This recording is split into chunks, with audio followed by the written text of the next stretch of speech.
Greetings, rabble rousers. My name is Jessa McLean. Welcome to Blueprints for Disruption, a weekly discussion dedicated to amplifying activism across Turtle Island.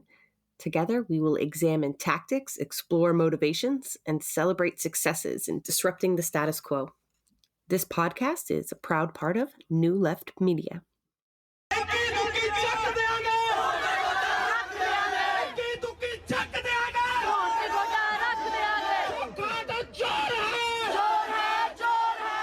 What you've just heard there is a clip from a protest organized by our next guests from the Naujawan Support Network. It is a demonstration outside of a workplace. They are attempting to, name and shame bosses into returning stolen wages. This is a real problem. In 2016, a study showed in Ontario alone, over a 6-year period, $28 million were stolen from workers in the form of wages. Sometimes that is thousands of dollars to folks, and it's primarily people working low-wage jobs, minimum wage jobs, or otherwise precariously employed. We'll get into that later.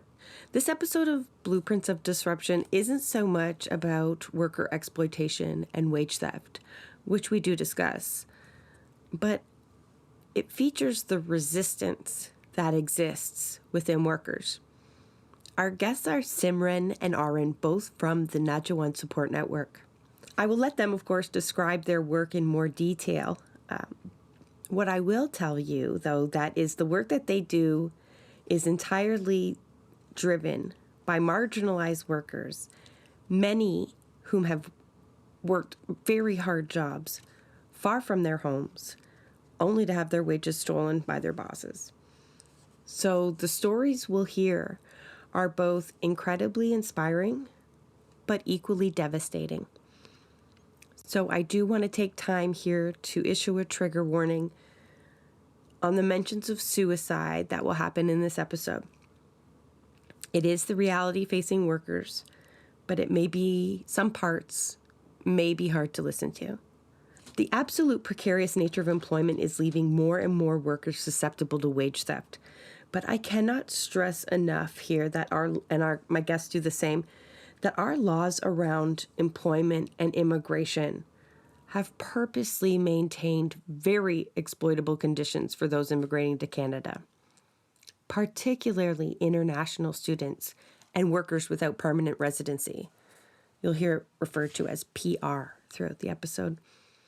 Now, these are the workers that NSN consists of, and we are thrilled to have them here on Blueprints of Disruption today to not just share their experiences, but more importantly, their knowledge. Thank you both for joining me today. I appreciate you taking the time of your busy schedule. I see that you guys have a lot of work that you have been doing. Can you take a moment and introduce yourself to listeners?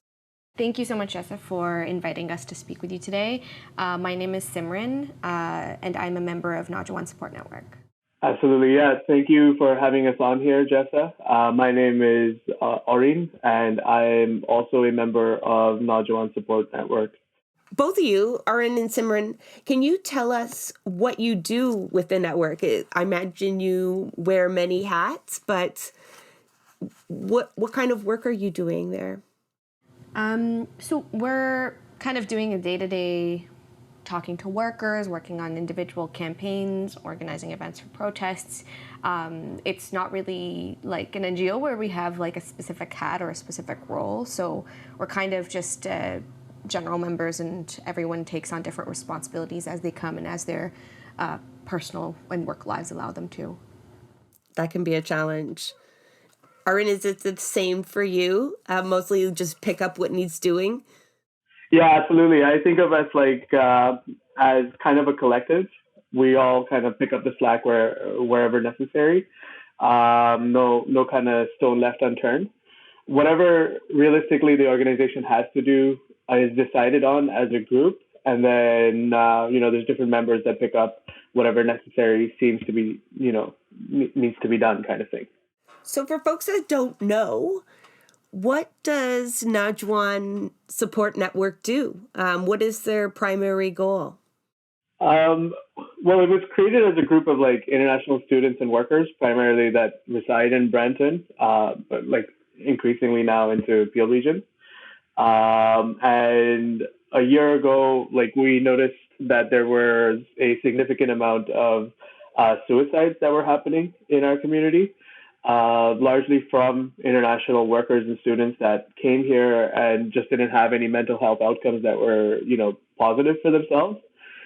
This was occurring at the same time as the Kisan Ekta Morcha that was happening in India, the big farmer protest that made the news all over the world recently.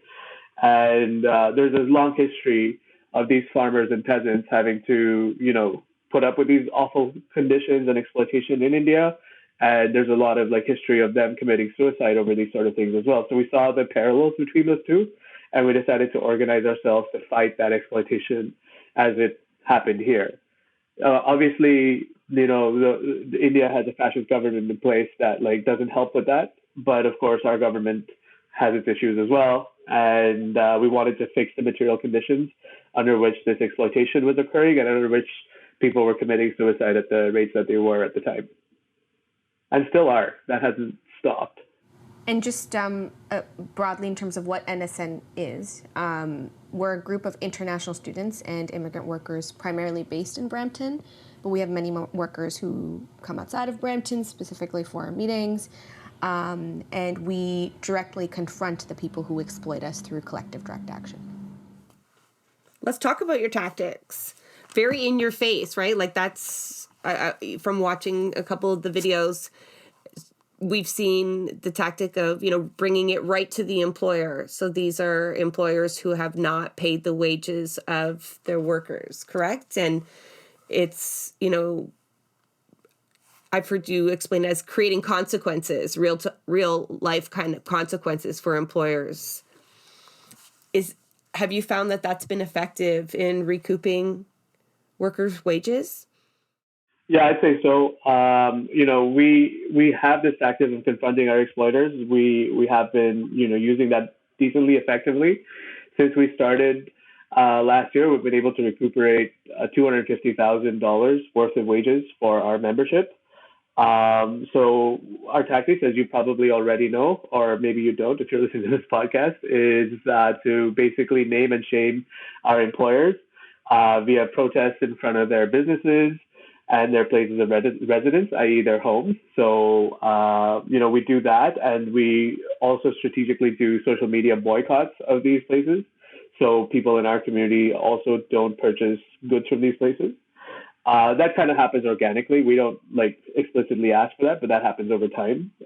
People go in and fill Google reviews telling people that this is a bad place to, come and purchase your parts because they haven't paid their workers. If you look through our Instagram page and all of the rest of our social media, you'll see examples of this. This is particularly effective in our community because there's a significant amount of importance placed on honor and just social status. So there's this concept of beizati, which means to dishonor someone. And once these exploitative employers are experience that, they immediately kind of fall in line. We've seen at least that they fall in line pretty rapidly. There's also examples of our workers and our membership living on the same street as the employers that they're protesting. So that often is very interesting as well. Indeed. I mean, now I want to know a bit about the reactions. Simran, I imagine you guys take a lot of slack for your tactics, right? But I'm also hearing community support, right? It's kind of, has it been a bit of a mixed bag, or generally how has that been received? And I know you guys have a diverse array of tactics. It's not your first approach is to poster the neighborhood, right? But what's it been like, Simran? What's the response been? So the response, I'll say, from employers, we'll talk about that first, has been varied. Early on, when we started protesting or doing public campaigns, we got a range of employers, from those who completely ignored us people who outright threatened their workers with violence. I remember there was one employer very early on who said, "I will kill you," to the worker, right? And then there are a few employers, specifically 4, who have filed defamation lawsuits against NSN and our members in order to silence workers, to intimidate them into halting the protests and halting our organizing. So that's been kind of the response from employers. And I'll note that over the last year, we've noticed also a shift that as people have recognized the power of workers, that we're capable of fighting for our rights, and that the labor courts are not sufficient in asserting our rights, employers have been increasingly willing to negotiate. So when we send our letters, they are more willing to meet with us and do a table talk, and they're willing to unblock the numbers of the workers that they've previously ghosted for like a year. So that's one shift in employers. And among workers in the broader community, it's been very positive. Definitely, the first protest lit a match in the community because wage theft is incredibly rampant. But otherwise, I think what we've heard from other workers is this has offered a lot of confidence and hope for people, especially international students who previously did not know that they could do things like protest or file labor claims while working on cash. So it has been very transformative. And at the same time, as we've received, propaganda, or people have spread lies about us, or, said, like, why are you defacing public property when we're postering, or why don't you go to labor court? At the same time, I would say workers themselves who know that this is real have been the loudest voices of support. And the ones who are against us are really just people who are employers themselves. And so I think it just shows us when there's opposition to you, you're doing something right. And if everyone is on board with what you're doing, well, you should be concerned maybe. 100%. And often the folks telling you to use those official avenues or legal mechanisms of change do so because they know that they're not effective, right? And you mentioned that the labor system hasn't been particularly effective, the legal system, we'll get into labor later. The legal system hasn't been all that great in protecting particularly international students and migrant workers. And what is it about those workers that makes them particularly vulnerable to wage theft or other modes of labor exploitation? Like the confusion around legal and labor systems is perfunctory. Like, that makes sense. Like, it's designed in a way where those two things are very much aligned in like making sure that our membership has issues. Most of our membership are international workers, student workers, who are very low wage, have the risk of deportation and their PR being taken away constantly hanging over their heads, and so they're really worried about, like, the impact of them filing anything with the labor court. What does that look like? Also, the role of the labor court largely has been to like individualize and invisibilize, basically. Their entire approach has been to individualize and invisibilize these people. We have, cases right now where we have filed labor court claims back in September. We have pay orders ready for them, from like December, and this is now August, and those pay orders have not been actioned. We're about to hit like anniversary marks for these people, for $10,000, $20,000. This is not an insignificant amount of money. This is, especially for low wage workers whose entire livelihoods are dependent on this amount. It's really not a good time to have to wait for that for over a year just to get a pay order, which has already been signed, to get delivered and paid out. So this is like the ground reality of what we're dealing with here.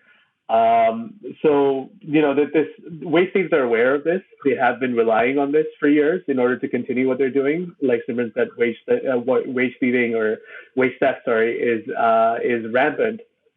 But our action has finally kind of been a barrier for wage theft. These wage thieves are now thinking twice about going ahead with what they normally do. And this has been bringing more and more people into the movement, and like has been building the confidence for within our organization to fight back. And people coming in are more and more determined to be able to fight back because they have seen that success. That $250,000 number that we quoted earlier, like that makes sense. That's kind of like what drives people to come here, because they have really very few other options, and whatever options they're given by way of the system, let's call it, have been failures.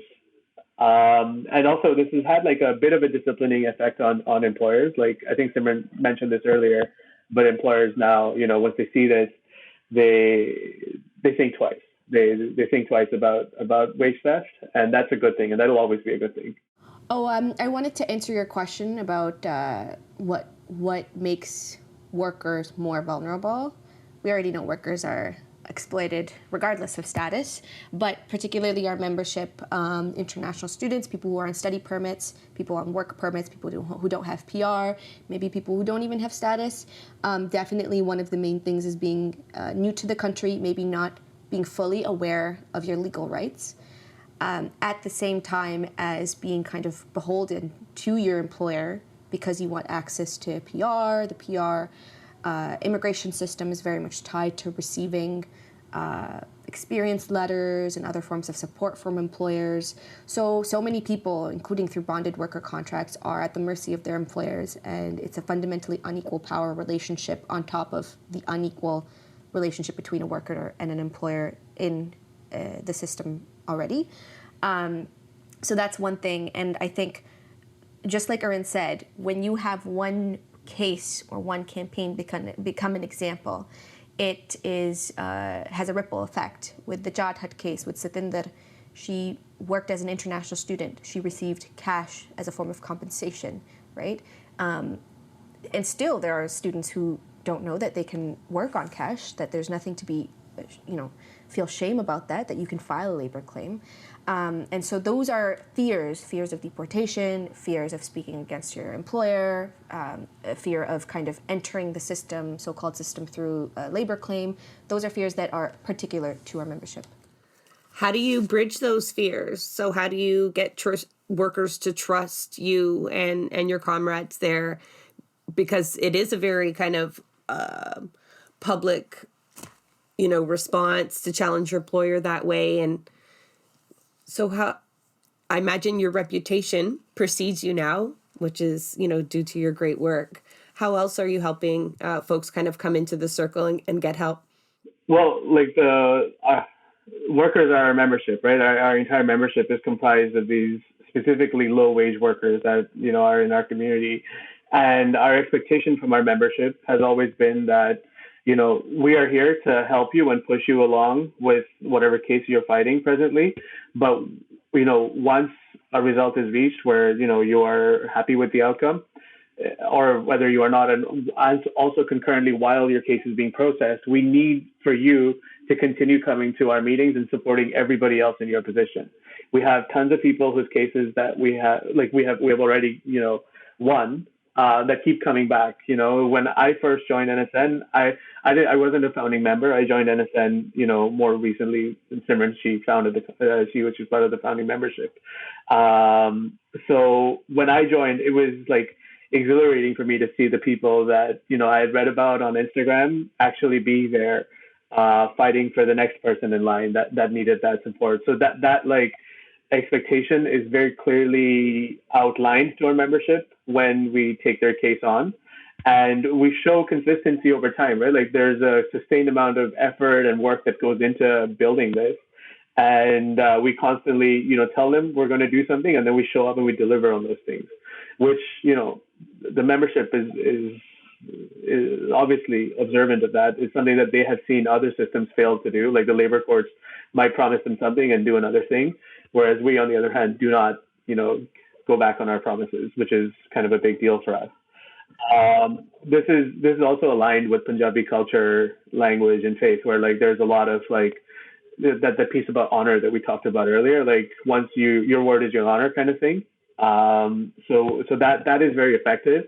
And once these workers see how effective our tactics are, they're very, very good about like uniting in the struggle and building radical solidarity with one another. So I guess the social media strategy also helped recruit you, right, Arin?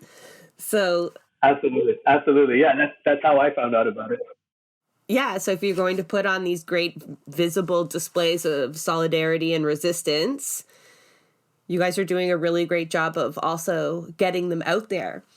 You mentioned your membership being made up of the very same folks that you're fighting for, right? And I love the expectations that you kind of build in and how that will just kind of keep building, right? A snowball effect. But have you been able to solicit help from outside of the workers that actually need it? How has allyship looked? Has organized labor, with the big L, have they been of assistance? Other networks perhaps doing the same work. Simran, did you want to take that? Yeah, that's a good question. Before I answer that question, I'll just note, and this is something that we correct all the time in media and when we speak to, people interviewing us, it's very easy to use the words we're helping people or we're doing this for others. And one of the kind of ethos and guiding principles we have in our organization is self-organization and leadership of workers facing this themselves. And so when workers come to our meetings and they say, please help us get our wages, we say, great, we will stand with you, but you need to first stand up on your own 2 feet, fight for your rights, and we'll stand shoulder to shoulder with you. This is not a charity, this is not an NGO, we're not coming from above and swooping you and saving you. You are saving yourself so that you are capable then of offering your expertise, your knowledge, your time to other workers in solidarity. And so it's really important to us that we do our work based on the momentum of workers themselves. If someone's like, I'm out, I can't do this protesting, I can't commit to this campaign anymore, that's it, the campaign's over. So that's really important to us, and I think is a key part of building strong workers' organizations. To your question about labor movements, early on we did reach out to organizations in solidarity who aligned in terms of their politics and their respective works wherever they are. So with the specific Jod Hut case with Sitinder, where she was owed over $18,000 in wages, we held a protest in front of the Jod Hut restaurant, and we specifically invited organizations in solidarity. And so people showed up from Parkdale Organize, from Gig Workers United, from, I think, Anak Bayan, Ontario Federation of Labor, and a couple of other organizations. So that's been really, really important, that members of our community and that employers see this is not specific to the Punjabi or South Asian community. This happens everywhere, and that there's a broader labor movement we are embedded in.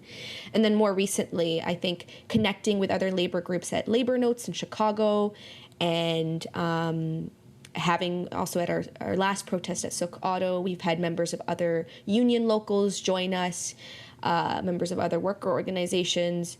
I think that's been an important unfolding development, and we're really hoping that other organizations on the left can also show up. We know it's a little bit difficult sometimes to come all the way to Brampton, but as someone who previously organized a lot in Toronto, what I will say is stop neglecting the suburbs. Make an effort to come out here, because we have our members, international students and workers, who go across 2 or 3 cities to work and to study. And I think the left should figure out a way to move outside of the downtown core, because it's workers in the suburbs who are really running the GTA, specifically in the logistics industry. If you don't mind, Jess, I just wanted to add to that a little bit. If you've ever worked downtown, which I have had the privilege of doing before, every single Tim Hortons you walk into, every single store you walk into that fulfills your needs as a worker downtown, whether that's at 9 a.m. in the morning or even earlier, or whether that's at 3 a.m. Late at night when nothing else is open and the only thing open is a 24/7 drive-through somewhere. All of those all of those workers that are there, all of those are specifically people that drive back at 3 a.m. or take a GO Transit bus back to. GO Transit is actually nice. They're probably taking TTC back to Kipling, and then taking a Brampton Transit bus from there to their respective homes here. Those are the workers that we have been neglecting within the Canadian left, so to speak, for eons at this point. Like these are the people that have been driving our economies, and yeah, that's particularly what I think we need to start focusing on, because it makes sense, right? Like people that are living downtown typically are, for the most part, people that can afford to live downtown. And the people that live in Brampton and Mississauga are people that cannot afford to live in Brampton, outside of Brampton and Mississauga.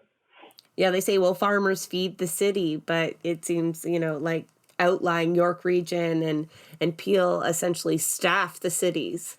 That's evident to folks. I'm glad to see that there was, signs of solidarity amongst labor. It makes me wonder, have there been attempts to unionize these workers? Is that a solution that they see, in the foreseeable future? I know we've seen a huge drive to unionize workplaces now that, maybe before seemed insurmountable. I'm thinking, Starbucks and particularly the warehouse staff of Amazon. Is that a solution being explored? No, absolutely not. We had at the Labor Notes conference in Chicago, where primarily the attendees were union members of the U.S. labor movement. We had 12 of our members attend, and they were kind of exposed to what union organizing looks like. And so that was very inspiring. And I think one of the things we're now contending with also, and that people know, our members know, is that our members are very mobile workers. People are moving around cities and countries for PR. People are moving from industry to industry, employer to employer, because they're experiencing exploitation and wage theft, because the conditions are brutal and unbearable. So what's difficult is it's much easier, and unionizing is not easy to begin with, but it is easier when you have people who can stay in one place over several months to years. And so that's not the case for immigrant workers, for international students, and that's partly why it's difficult to unionize. And I can't speak on behalf of union leadership or locals and why they choose to, not organize in one place or another. But we do know that that's one of the challenges that makes it difficult for them to invest organizing energies into workers like our membership. But what that means is that we all have to get experimental and think creatively about how to build worker power, worker collectives outside of maybe the traditional union framework. Because there are also there are workers who manage to unionize. Maybe they get a contract and then they don't do a lot in the 3 to 5 years where they've gotten that contract. So how do we keep workers at the helm of their organizing and to continue to be active and participatory within the broader labor movement and political and social movements? That's a standing question. Do solutions like status now, you keep, maybe we should have explained it, you keep mentioning PR, that's permanent residency here in Canada, right? So we're talking about the immigration status of folks. I imagine that plays into their ability to unionize or come forward. There's certain aspects that play into there.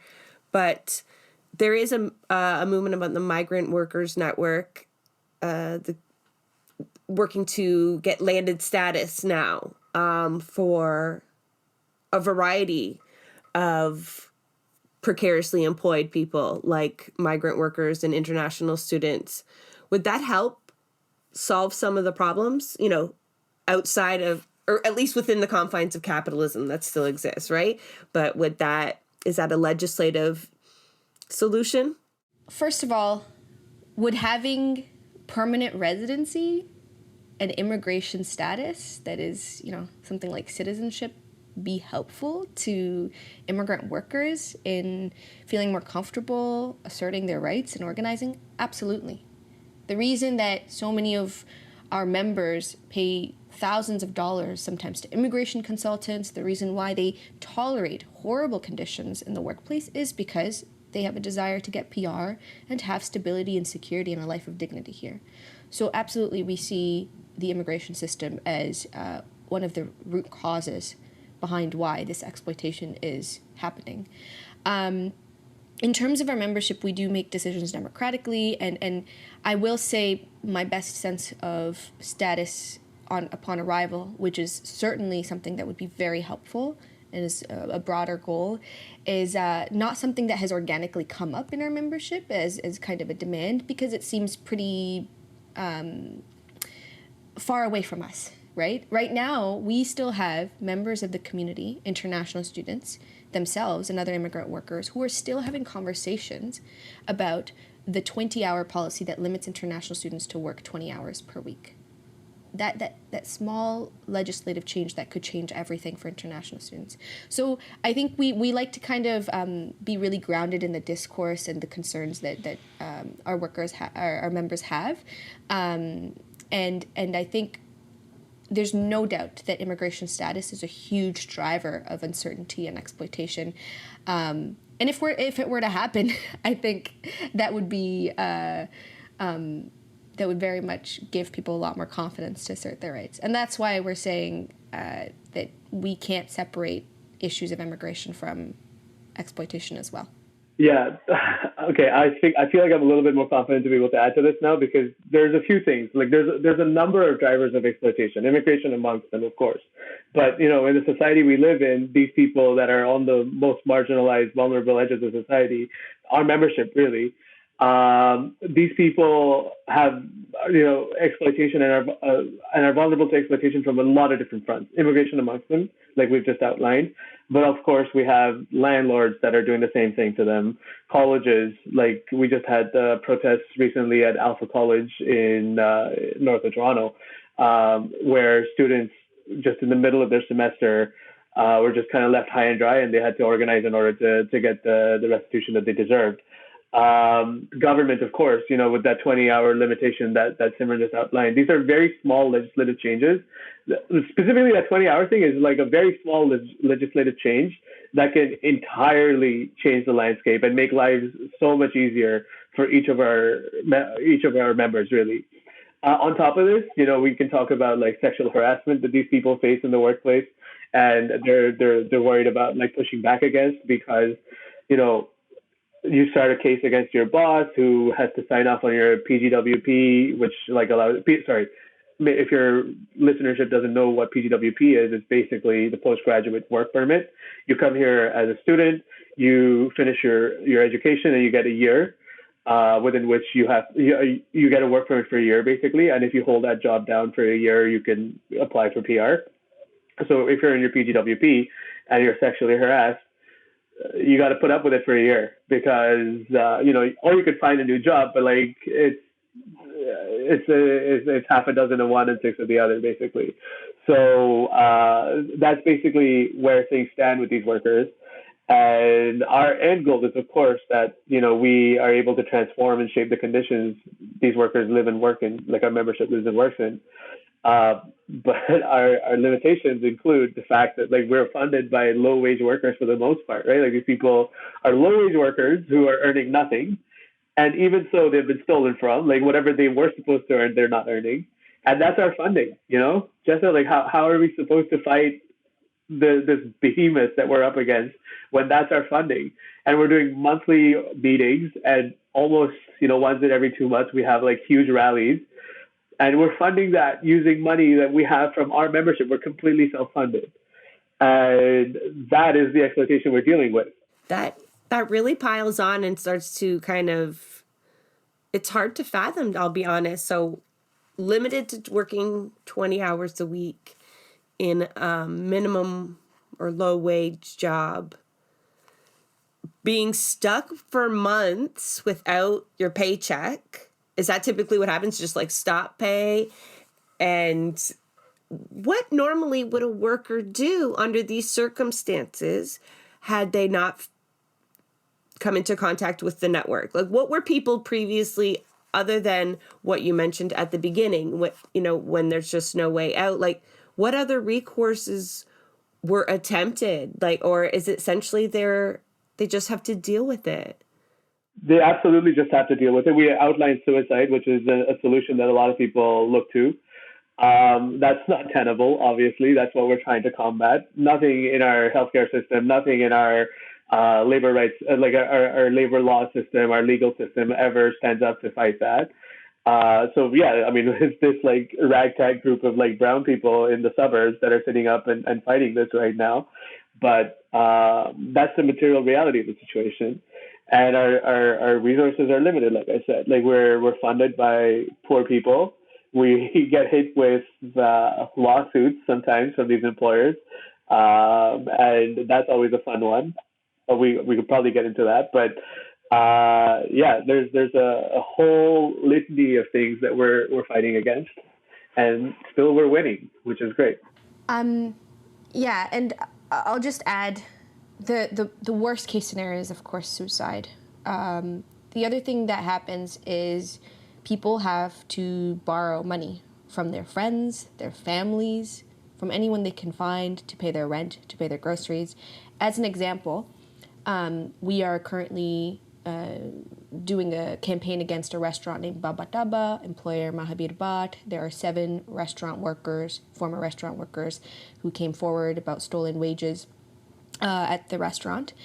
And they spoke of how they barely had any money in their bank account. They had to borrow from other people. They were in a state of desperation. And we'll just add, it's not just that people are vulnerable and they're struggling, it's that in so many ways that we can't see and imagine outside of an organization, people are still resisting and fighting back.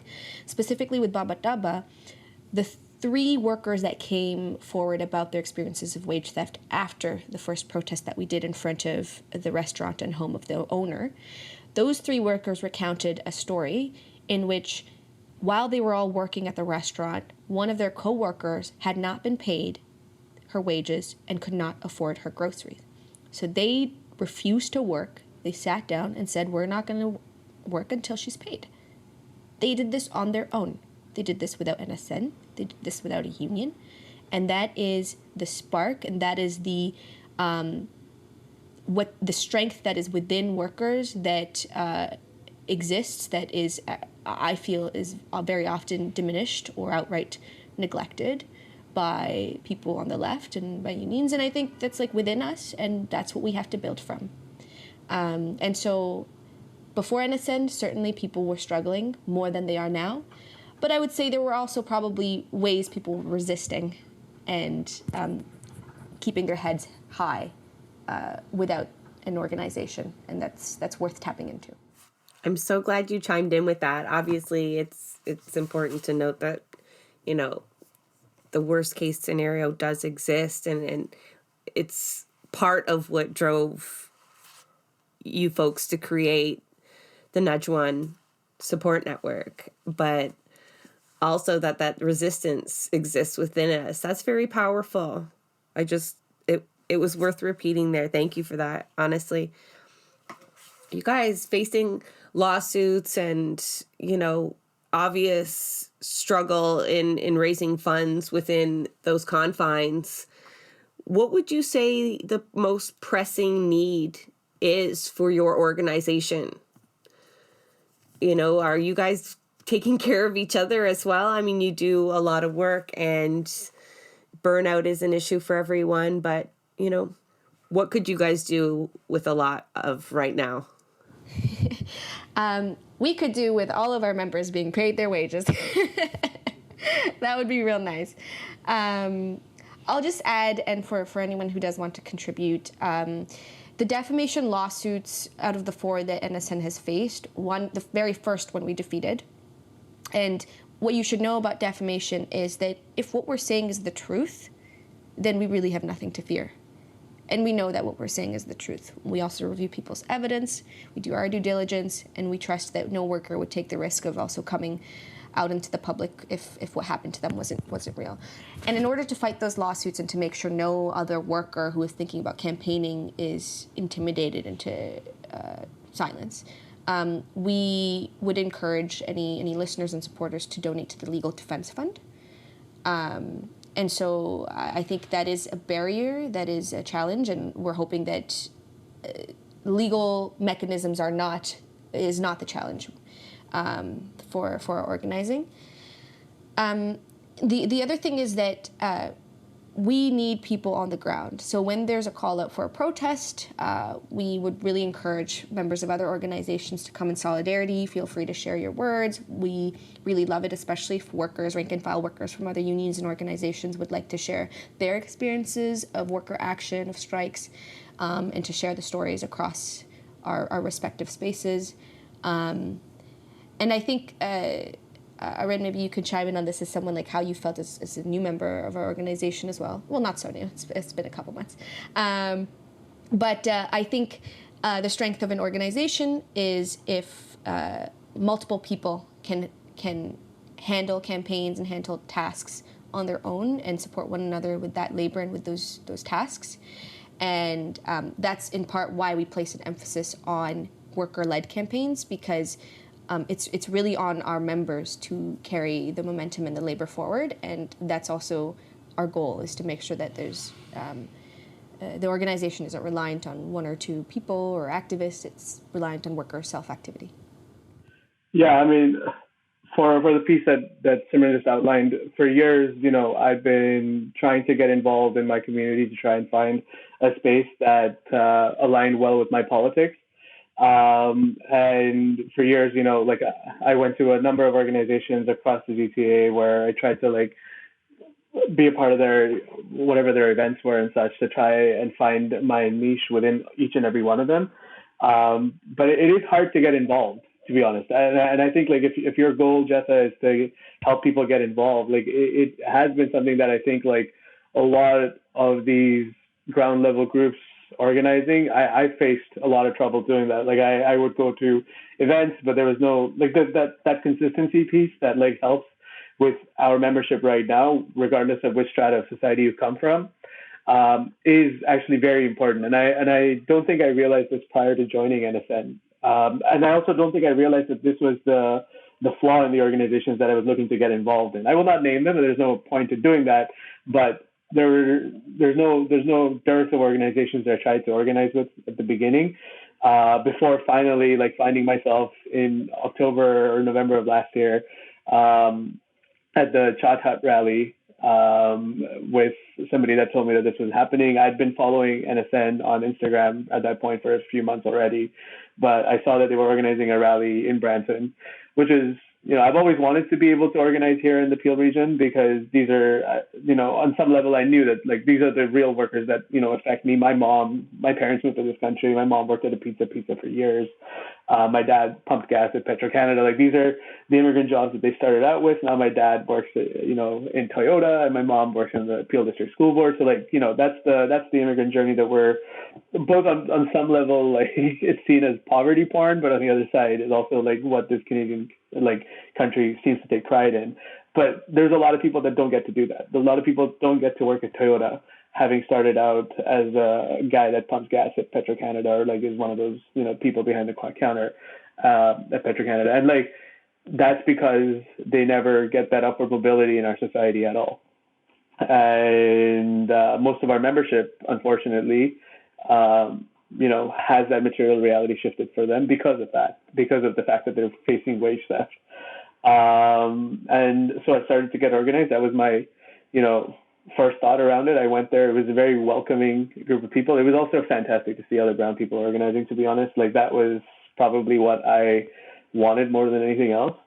I'm not Punjabi, but, there has been long historical links between my state of Bengal and India and Punjab in terms of the revolutionary effort that they both had to take part in order to expel the British.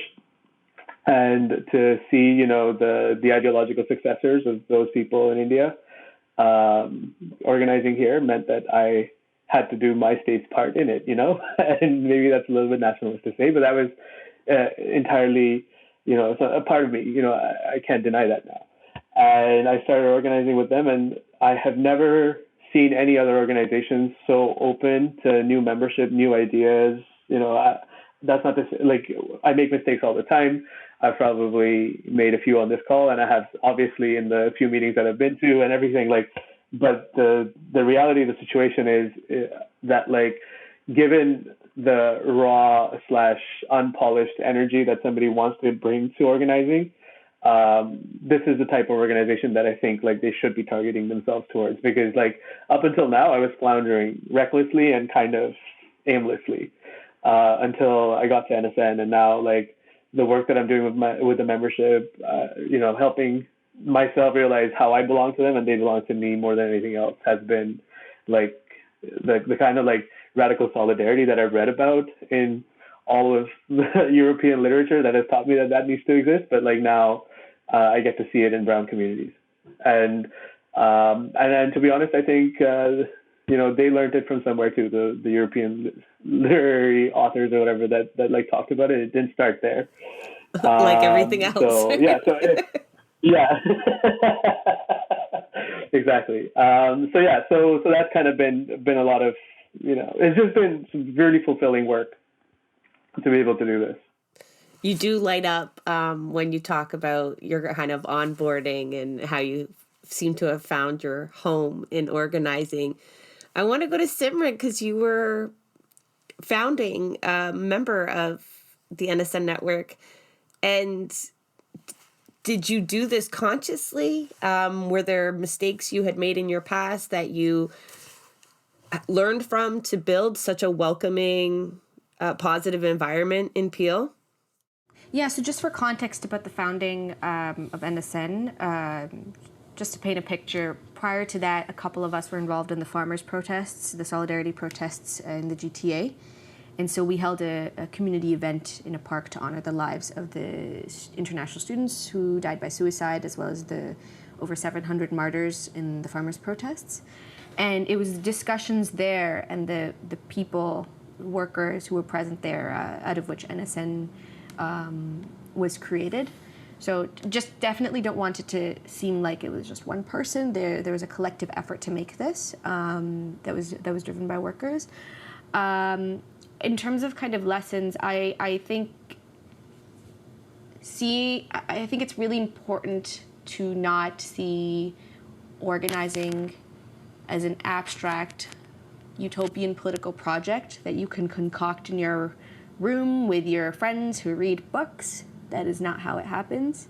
You have to be able to have normal human conversations with workers, whatever contradictions and whatever kind of the messiness that comes with that. And that's where kind of some of the liberal identity politics, discourse, and ways of doing activism that I previously observed, especially in Toronto, would just not jive with what we're doing. And I think that's totally fine. We are very happy doing this work and making sure that the people who are making decisions together, who are making mistakes together, who are building their power together are workers themselves. And so I've just learned it's very important to be humble, to listen, to make mistakes, and to rewrite the script of what you've been told is organizing. Correct. More so than anything else, if I may, Jessa, is that like before actually organizing, I always thought organizing was like about teaching people. It's not. It's absolutely the hell not. It's actually more sitting around and learning from these people about what this membership that like we deal with here, what their material realities are and how to combat those in an effective way. The long gone are my days of like sitting on Twitter or wherever else, all the toxic places on the internet, yelling at other people about like what specifically some arcane writer said at some point in history that was applicable to like Spain in the 1930s, for example, which is a fun one. It's those things have happened and they are obviously real. However, this is the material reality in which we operate, and this is the material reality within which we need to understand the many different ways in which our membership is affected. And, the audiences that we are peddling this stuff to on Twitter or elsewhere are really not the audiences that they're largely disaffected. And that's why they're not the audiences that like really care for this sort of thing. They're working their like tech jobs, 100, 150K a year, no care in the world that like really needs to that it needs to change. They're benefited more so by the status quo than the membership that I'm now familiar with and consider my brothers and sisters. I think when you talk about organizing, not being leading so much as, or teaching, but listening. And I think that ties back into what Simran was saying, and what you folks and what a lot of us do inherently believe is that the power to resist and the solutions to our problems do lie within us, right? And so it seems like you've kind of structured yourself that way, or you operate that way. Structured just sounds so rigid, it doesn't seem like the right choice of words there, but that's very positive.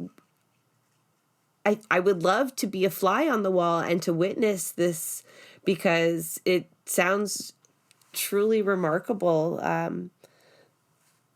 the way that it is completely worker driven and organic, but also very effective. And I want to take time here to perhaps you can share the link verbally exactly where folks can donate, as well as what is the next action do you have planned. Can we share that, or is there a few bosses that we should take time to name and shame that you haven't already? Or so if anyone would like to donate to the Legal Defense Fund, it's gofundme.com/f/NSN-legal-defense with a C-fund. And if that's a lot, you can find that link easily through Google or going on our Instagram and Twitter pages. It should be there. I'll just note that these are funds that we only direct to legal representation against defamation lawsuits, but if anyone would like to also, through their union, local, or organization, donate funds for our regular operations, you can reach out to us directly, and we'll let you know what the next step is. And we don't have any upcoming protests just yet. We encourage people to keep an eye out on our social media pages, but we do have a event coming up on September 4th called Naujawan Jagrukta Mela, roughly translating to Young Workers Rising Fest, and that's on September 4th. It's a community event, primarily will be in Punjabi, but there will be people who speak English there, obviously, from 3 to 8 p.m. at White Spruce Park. We'll be promoting that soon, and that will be kind of an evening of events and programming, and also just fun for people to celebrate the last year of struggle, and also to learn about our rights and go forward more united. And so keep an eye out for that. And I don't know, Arin, what do you think? Anything else I missed? No, that's it. I think that's everything.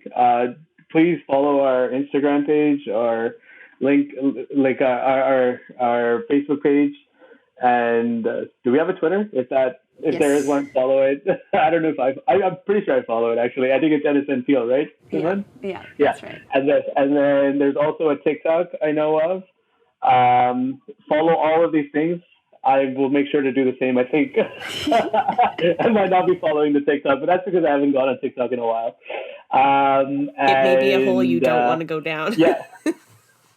That's correct. Yeah, I think just the TikTok hole, I think, is whatever productivity I have left in my life will immediately disappear into cat videos. But yeah, please follow all of those things. That's how I got involved. I started following them on Instagram, and then that was the one Instagram thing I would look forward to, because in the midst of all the rest of my doom scrolling during this pandemic, where I just sat around and watched Jeff Bezos go to space, and then Elon Musk have sex with some flight attendant. There's no dearth of workers being abused by the capitalist class. But yeah, in the midst of all of this, I saw a few brown people in Brampton with signs, and I was like, hey, that seems like a fun place to go instead. So we know how to support your work, and I'll be sure to share the links. I'll definitely tie the Legal Defense link to the episode. Yeah. But let's say we've also got folks not in Peel, maybe not even in Ontario, so they're not making the trek, but they've got wage theft. They've got the same precarious workers in their community. They are a precariously employed person experiencing wage theft. Do you have any advice for them? Not legal advice, but in terms of starting their own support network, or anything you wish someone had told you when you started out doing this kind of justice work? Yeah, so one thing that we would really like to see is this type of worker self-organization happen wherever people are. So for as long as we've kind of existed, we've had messages of workers, international students, immigrant workers come from Surrey, from Winnipeg, from the East Coast, from the UK, America, Australia. It's kind of widespread. And to everyone, we suggest that they consider organizing something like this on their own, with their friends, with their coworkers, classmates, and we are very happy to guide them and share lessons learned. And I'll say that it's kind of already organically happening, not just in the Punjabi community and not just in Brampton, but elsewhere. So one example is just a few weeks ago, there were two Kurdish workers who were protesting in front of a landscaping business in North York, and the worker is a refugee, and he just did this without any knowledge of NSN. He just did this because he needed his wages, and this, and then they ended up joining our meeting a few days ago. And so even in Surrey, I think there's kind of a bubbling of some kind of organizing happening there independently, and it's very important that people adapt these organizing strategies to their context and their community. So we've had members of other racialized communities, other kind of migrant communities also reach out and ask how they can do this in their communities. And so what would be amazing is to see this flower wherever wage theft and exploitation is happening. Which is everywhere, right? But that's the idea, right? Let that flower everywhere. I'm just in awe, honestly, when you talk about, two workers, especially refugee workers, when we've discussed the precariousness associated with immigration status. That's amazing. My feed needs to be more filled with those stories. I can make a drive to North York. It sounds so scary to be two workers standing against an employer like that, and it's still happening. So I had an opportunity to talk to them on Saturday. Actually, they came to our meeting, and obviously they're Kurdish, so they're Kurdish and they don't speak any English, and they have this very good translation app on their phone, which seemed to work very well. And in the midst of us talking, they were talking about how just standing up to the man is something that Kurdish people take a lot of pride in being able to do. Obviously, if you know anything about Kurdish people, you know that they've had to do that a few times, meaning incessantly and forever, and haven't been able to look away from doing that. That's their material reality. And they saw this injustice happening in front of them, and so they did what was natural and what shouldn't be questioned. They took a stand and they decided to fight it. And that's, I think, something that immigrant communities in general have always been ready to do. It's just the system that bogs us down more so than anything else. I think it is natural to kind of act against injustice, but clearly that doesn't, exist everywhere. I wonder if it's the experience of oppression, through forced migration or whatnot, or if it's just other cultures have had it removed so that it is inherently a human thing to stand up alongside one another against bullies, against dangers. So there is a thought around that. We see ourselves as virtuous. Someone more intelligent than me said this, but we see ourselves as virtuous human beings. So whenever there is injustice, we mobilize and we show up. And we saw that en masse in June 2020 with the Black Lives Matter protests that happened all across North America. But it's mobilization is one thing, but organization is another. Mobilization is easy and happens all the time, but it has little to no lasting effect. However, organization that is eternal. That mobilization that we do every 2 months, like we mentioned earlier, like that is sustained and will last forever. And so that is the importance with organization as opposed to just mobilizing.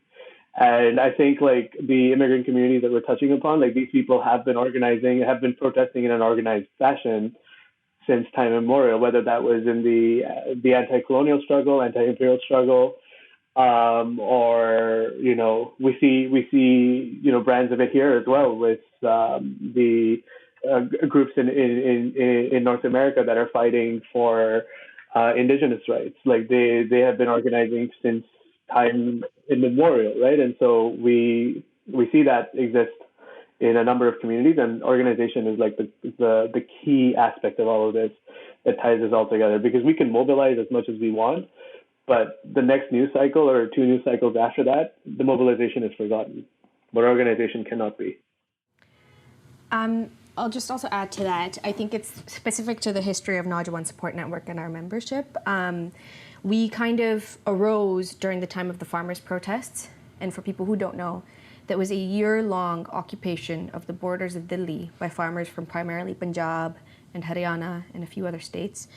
And they defeated a fascist government. That was a year, just imagine a year-long protest on the streets, living there, sustained, building infrastructure. There's been nothing like that in Canada, and there was a historic victory that continues to inspire our membership. So like Arin said, we're drawing a lot on the legacies of resistance and of organizing back home. And specifically, I'll add just for our members right now, and obviously our membership composition can change as more communities join us or start their own organizations. A lot of our members are from the Sikh Punjabi community, and the Sikh faith was created and is rooted in struggle against tyranny, against Mughal rule, against other authoritarian regimes. And so that's why people who look at our social media may see not just a different language, but a different faith and spirituality being reflected in our organizing. And I think it's important for other communities too to tap into the spiritual and cultural and language realms that give them collective strength. Before I ask you, if we've kind of missed anything, I wonder if you could share, we've heard some of your success stories, but what is the hardest part about doing what you do and sustaining the work of NSN? I can go first. I think the defamation lawsuits have been particularly soul-crushing. That's always fun to deal with. So that's probably like the hardest part of the hardest part of what we do.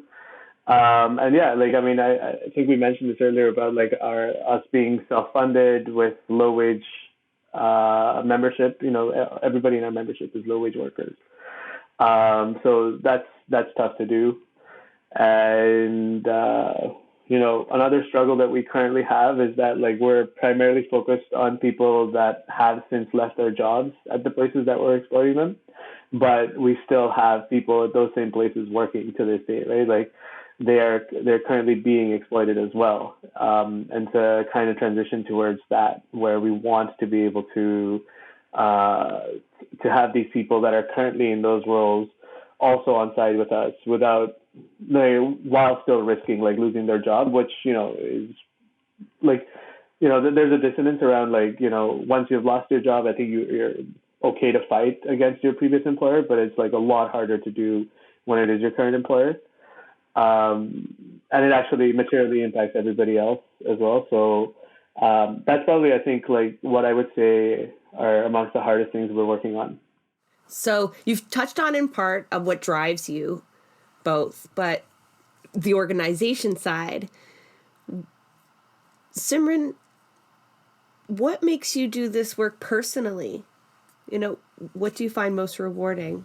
So first of all, as a member of the Sikh and Punjabi community, as someone who was also raised in Brampton and Mississauga, has, just like Arin said, we have our own experiences of being raised in working class homes with working parents who have struggled similarly, and which recent, like current immigrants are facing an unimaginable level of struggle than previous generations.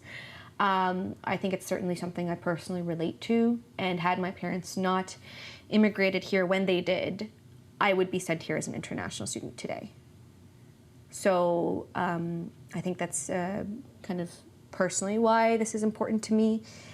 And I think there's just so much to learn, and so much brilliance and intelligence and expertise and creativity that our members bring. And I'm honored every day to work and fight alongside them. Arin, you're nodding. I hear you agreeing. Did you have anything you wanted to add there before we go? Definitely.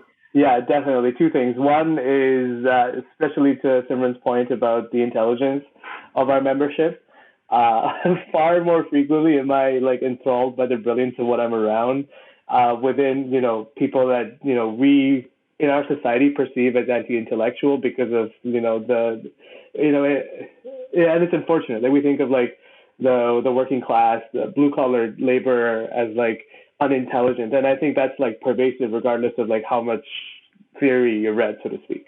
And so to hear these people that are like actual blue collar workers, like talk to me about, nuances of things that I haven't even ever had the opportunity of considering or haven't like really encountered. It's just like, it shows to me that like within our membership, there's people that like, for whom this is not just like a marketplace of ideas. This is the material reality in which they fight, in which they work, in which they survive, and they have to keep doing this until, time forever, pretty much, in order to like just sustain themselves and be able to bring food to their table. So that's the one piece. And my mom, when we first moved to this country, she experienced wage. It was nothing. She worked there like one day, and she was owed, I think, like at the time, minimum wage was like $8. I think she was owed like $40 or something for having worked there a certain amount of hours. And the employer was also South Asian, Pakistani, I believe, and withheld pay from her, some $46 or $47 that she was owed.